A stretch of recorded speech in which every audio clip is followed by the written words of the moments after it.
Yeah, I'm going to throw one out there that might surprise some people. And this ties into what we were talking about with the scouting combine. You mentioned some trades start to leak out and form there. One of those last year was Darren Waller, the New York Giants. GM Joe Shane was in discussions with the Las Vegas Raiders at the combine, had a conversation about Darren Waller and decided we were going to make a move for him, agreed to the third round pick later on, made the deal at the opening of free agency. But after 1 year, Darren Waller hasn't really made the impact the Giants were hoping for him to. When you're looking at Waller and the way that he's played this past year, it's a season marred by injuries, as much of his career has been. When Waller is on the field, absolutely great player. However, getting him on the field, it's been a real struggle. A lot of injuries. The hamstring injury has been nagging. He has nerve damage in his hamstring. So we're getting to a point now where Darren Waller's 32 years old, only scored one touchdown this past season, played only half the year. Can the Giants reasonably continue to allocate that much money to a player, $14 million cap hit for a player that likely doesn't give you 10 starts in a season? It doesn't make much sense. And the only reason why the New York Giants won't cut this player is because they just don't have talent on offense. I mean, we all know how bad this offense was.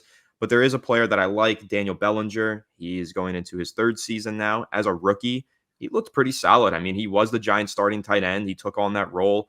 He scored touchdowns when he needed to. He was an impact player in the playoffs versus Minnesota.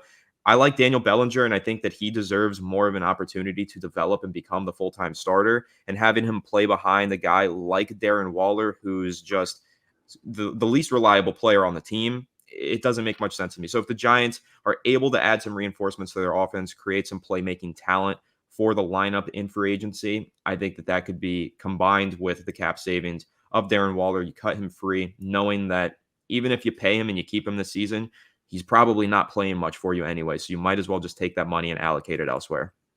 Yeah, I'm with you on that one. I know that's kind of, I guess, a bold take in a way. Like, I feel like that's not a name that you get seen tossed around a ton, but the injuries and availability is such an important factor with these guys. And I guess my only pushback on it would be something that you brought up is the Giant, like they just kind of they don't have a ton of talent offensively right now.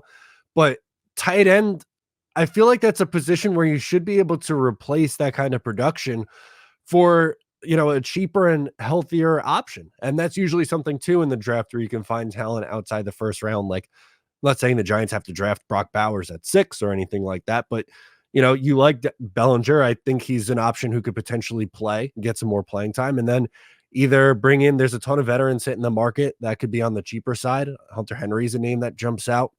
I think it's just steady, solid, reliable tight end. Like, who knows? So I'm with you on that. It would be intriguing to see them move off. I don't think they do it, but that's kind of like an outside the box thought on how the Giants could create some more cap space for themselves.